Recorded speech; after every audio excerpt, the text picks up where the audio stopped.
Bonjour madame, bonjour messieurs, bienvenue à cette édition du journal. À la une, Paris gagné pour les jeunes musiciens du groupe Banassé 4 à la de la Gombe où ces artistes de la diaspora étaient face à des mélomanes samedi pour leur premier concert dans leur pays d'origine. On peut considérer que la sortie a été une réussite. Play-off à la Ligue nationale de football ou tour final, 4 équipes sont en lice, Mazembe et Don Bosco dans le groupe A avec Club et Sanga Balende dans le groupe B. Quant aux autres formations en retard, des rencontres seront reprogrammées. Et puis le secrétaire général de l'OIF en ce jour à Kinshasa afin d'évaluer le mandat de Joseph Kabila à la présidence tournante de la francophonie avant le 15e sommet de novembre prochain à Dakar.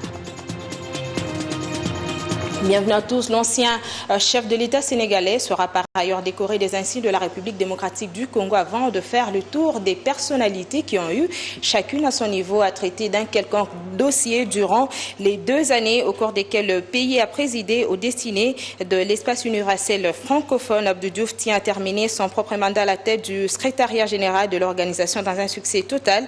Il avait eu comme prédécesseur l'Égyptien Boutros Ghali et son successeur sera connu en novembre. Relation entre peuples, une Belge a été appréhendée à la Direction générale des migrations pour avoir adopté un enfant congolais déjà envoyé en Belgique. Elle est poursuivie pour flagrance, il faut le dire, car la République démocratique du Congo interdit toute adoption. L'enfant adopté a elle aussi été interpellé par le Royaume. Que se cache-t-il derrière cet acharnement à faire absolument sortir un enfant adopté du territoire congolais, et ce, malgré l'interdiction du gouvernement congolais de sortir de tout enfant adopté jusqu'à nouvel ordre? Cette question n'est pas anodine. En fait, une dame belge de surcroît célibataire qui, selon la législation congolaise, n'est pas autorisée à adopter, a non seulement obtenu des documents d'adoption grâce à certains réseaux mafieux d'avocats, mais pire encore, a essayé, grâce à un document d'urgence pour voyage délivré le 17 mars par l'ambassade de Belgique, de faire sortir l'enfant Agnès Imani Sénéchal, 5 ans, du pays par l'aéroport international de Njili. Vous pouvez certainement vous en douter, grâce aussi à la complicité d'un agent de la DGM, Gauthier Kiloko Mawanga, avec sa cagnotte de $2000 en poche, qu'accompagnait le beau-frère de la dame belge, Kotim Bombo et Sombombo. 99 jours pour le voleur et un seul Dieu merci pour le propriétaire. La nuit de vendredi à samedi n'a pas souri au réseau mafieux. Oui, il en existe effectivement qui passent outre les décisions de l'État congolais. Ce jour a eu raison d'eux et les a renvoyés devant la justice, grâce à la vigilance du service de la police des frontières de la DGM à l'heure des formalités. Laurent Sénéchal Ghislaine, de nationalité belge, est passé aux aveux. Il n'y avait pas de pacte d'enfant, il n'y avait pas de déplacement. Je m'excuse encore, très désolée d'avoir passé au-dessus de lois que je connaissais et que j'ai essayé de manière légale à pouvoir rentrer. Donc voilà. Quoique saisie par l'interdiction de l'État congolais, elle s'est bien organisée également avec une hôtesse de la compagnie d'aviation Royal Air Maroc qui devait acheminer l'enfant à Bruxelles via Casablanca où l'attendait une fausse mère auprès de qui l'adoptante prévoyait de récupérer l'enfant le jour suivant. Un feuilleton qui est loin de s'arrêter tant la justice congolaise et le gouvernement sont bien déterminés à respecter et à faire respecter leurs mesures du 25 septembre suspendant l'adoption internationale et la sortie d'enfants adoptés afin de garantir leur protection. Le jugement dans cette affaire sera prononcé le lundi prochain. Maman est congolaise, maman est congolaise. Télécommunication, la polémique qui paraissait s'amplifier sur la vente de la SIM à carte à $50, c'est de la place à l'apaisement. Le ministre Trifon Kike Mulumba et les 5 opérateurs GSM installés en République démocratique du Congo ont fait un état des lieux sur les télécoms. Ensemble, ils ont débattu de la SIM, bien sûr, mais aussi de l'interconnexion et du déploiement de la fibre optique. 9 mois après l'inauguration de la fibre optique à son point d'atterrage de Mwanda, les opérateurs de la télécommunication œuvrant en RDC s'activent à y souscrire. Le ministre des PTN-TIC, Trifon Kinke Mulumba, a devant 4 opérateurs de la télécom œuvrant au pays voulu en savoir un peu plus où en sont les potentiels clients de la fibre optique.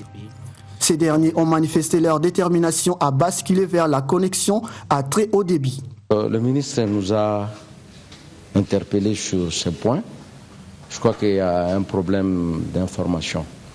Chaque opérateur a eu une portion pour faire des travaux d'enfouissement de la fibre et de DAC. DAC sont des conduites pour permettre qu'on puisse y placer de la fibre.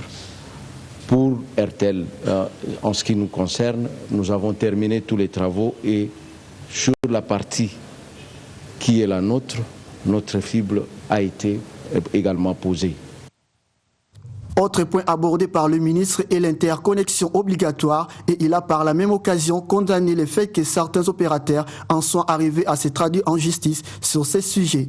S'agissant de la campagne d'intoxication sur le projet de la vente de la carte SIM à $50, Trifon Kinkemulumba éclaire la lanterne. Je peux vous assurer qu'il n'y a jamais eu une décision sur un prix quelconque portant sur la carte SIM. Il y a une réflexion qui est lancée. Une réflexion qui est lancée sur l'hypothèse de donner de la valeur à la carte SIM que vous portez. Il y a tout un registre. Il n'en existe pas ici. Voilà le débat qui a été lancé. L'idée de mettre un prix sur une carte SIM est une idée qui a fait son chemin, qui est une idée qui peut ne pas être pertinente. Mais jamais, au ministère, au gouvernement, on a donné un prix quelconque. Et je trouve malheureusement que c'est de la manipulation. Le Trésor public perd $140 millions chaque année suite à la vente de la carte SIM d'une manière anarchique. Dans le Nord Kivu, se tient un atelier à Goma en vue du renforcement des capacités des aumôniers militaires de la 8e région militaire sur comment guérir et prévenir les stress après et pendant le combat. Une formation organisée en collaboration avec l'ONG Diakonie, nous dit Patrick Sialoua. La tenue de cette formation est l'une des réponses aux multiples problèmes constatés auprès des hommes des troupes au Nord Kivu, affichant des signes de stress pendant et après divers combats, a déclaré le colonel Kubuta Aaron, aumônier militaire de la 8e région. Nous avons remarqué que nos militaires trouvent beaucoup de problèmes. Il a combattu auprès des RCD, il a été avec les CNDP, hier c'était avec les M23 et aujourd'hui contre les ADF-NAL. Alors nous avons remarqué beaucoup de situations qui ont fait que les mêmes militaires soient fatigués parce qu'ils manifestent des comportements des militaires stressés. Or, une armée stressée ne peut pas défendre l'intégrité territoriale, ne peut pas protéger sa population. Comme aumôniers, nous avons jugé beau d'être ensemble parce que ces mêmes aumôniers, ils sont avec les militaires sur la ligne de front. Alors, en étant avec les militaires, nous avons les bons moments de les guérir à travers les différentes stratégies et méthodes que nous avons apprises, tout en sachant que Dieu est le premier guérisseur de toute personne qui est stressée.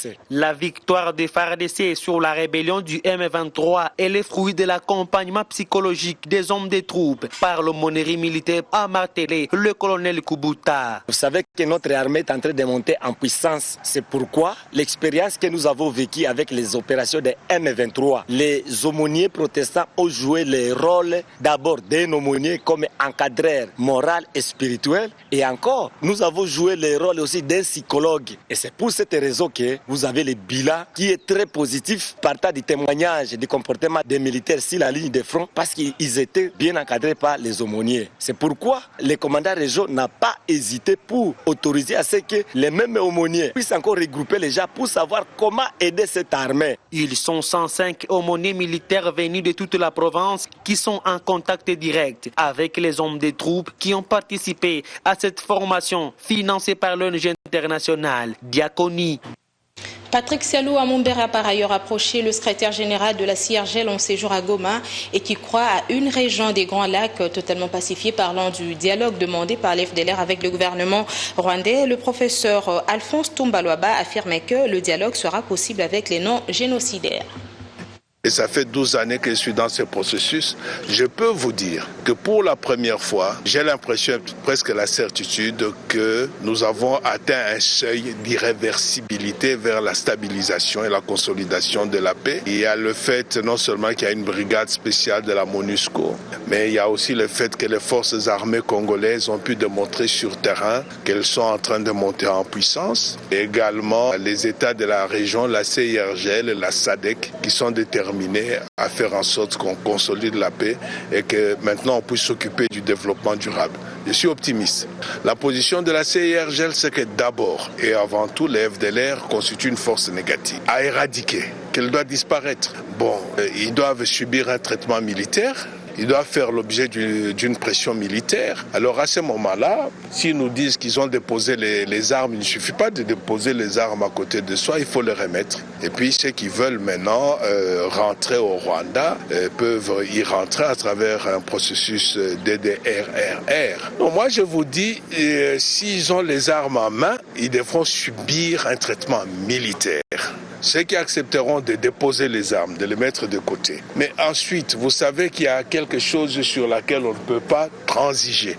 Je ne peux pas dire que tous les FDLR ont commis un crime de guerre, un crime contre l'humanité, les génocides, ainsi de suite. Mais ceux qui sont auteurs avérés des génocides, des crimes de guerre, des crimes contre l'humanité, il n'y a pas de dialogue possible.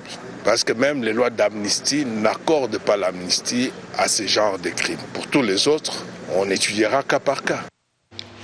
Katanga, après le Nord Kivu, un tremblement de terre dont on ignore le degré de magnitude s'est produit hier à Kipushi. Pas de perte en vie humaine, mais quelques maisons ont été touchées avec des fissures sur l'avenue du 24 novembre, principale artère de la cité. Jean-Jacques Mukumwana.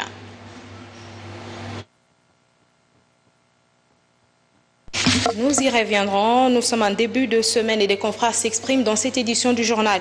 À travers les lignes, depuis son mini-congrès de Mbandaka, Géopolis voit le PPRD se transformer en bombe. À son congrès désormais historique, le parti dirigé par le professeur Évariste Bochab a adopté une résolution par laquelle il affirme son soutien à l'initiateur du PPRD et président de la République de recevoir son soutien pour sa candidature à sa propre succession pour un troisième mandat. C'est précis, c'est net, c'est du Bochab. Cela au moins le mérite de la clarté et de la concision. Il est vrai que toutes les autres résolutions deviennent secondaires au regard de la première qui, elle, donne du volume au brouhaha politique qui s'en est suivi. Le PPRD voulait sortir de l'hypocrisie de la bande présence pour adhérer à l'inconfort de sa vérité, celle qui correspond à son intime conviction. Dans l'autre camp, la tempête des tropiques observe l'opposition républicaine en débandade des divergences de vues entre les anciens et les nouveaux adhérents. Il faut le dire, le représentant de Léon Kengwadon dans la personne de Bongongo au cours de rencontres de ce collectif né après les concertations nationales a été accueilli dans des derniers jours par des colibés. Le risque d'éclatement qui est évident, ceux qui ne se sont pas avec Kengo rient sous cap et rappellent qu'on ne peut pas tricher avec l'histoire. Le président du Sénat n'a rien d'opposant pour prétendre parler au nom de l'opposition, soutient-il. Sport à présent, les principaux qualifiés pour les play-offs de la Lina Foot sont connus. Le tout-puissant Mazembe et le cercle sportif Don Bosco sont qualifiés pour le compte du groupe A. L'association sportive V-Club et Sangaba Lindé sont qualifiés pour le groupe B. Quelques matchs en retard vont se jouer en rencontre reprogrammée. Terminons par la musique. Le rêve du groupe musical Bana C4 s'est transformé en réalité samedi à la de la Gombe par le biais d'une prestation à laquelle ils ont prouvé au public quinois de quoi ils étaient capables.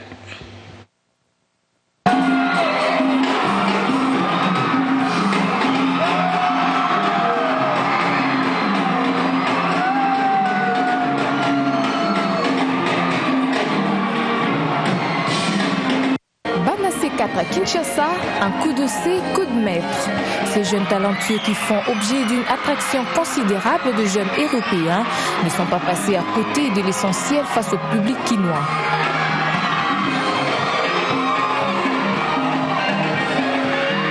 Avec leur style qui mêle l'hip-hop au rap, l'universalité de l'œuvre qui conquit le public de la capitale de la musique. Pour le public, c'est ce qu'il lui fallait. J'ai vraiment aimé la prestation de Bana C4. Avec tout ce qu'on vient de nous montrer. Ils ont fait du carton, c'était plein, c'était génial quoi. Donc cette soirée, c'est l'une de mes plus belles soirées. Donc. Une ambiance électrisante avec une pression à couper le souffle aux personnes fragiles. Les consommateurs du Ngwasuma ont bien perçu la nuance apportée par Bana C4 qui, tout compte fait les a tout mis d'accord. C'est déjà une réussite par rapport à leur premier concert. C'est du bon. Ils sont vraiment professionnels. Visiblement, ces Africains d'origine nourrissent les ambitions de conquérir d'autres territoires. Le train est en marche et le passage à Kinshasa est une belle expérience. On est très heureux de revenir sur le sol congolais avec des jeunes artistes qui sont là, qui ne sont jamais venus sur Kinshasa. C'est la première fois qu'ils viennent. Ils sont nés là en France et aujourd'hui sur le Congo, on est là pour mettre d'accord tout le Congo.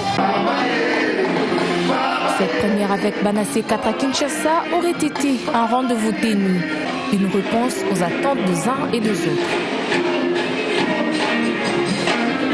Mesdames, Messieurs, c'est la fin de cette édition journal. Merci de nous avoir suivis.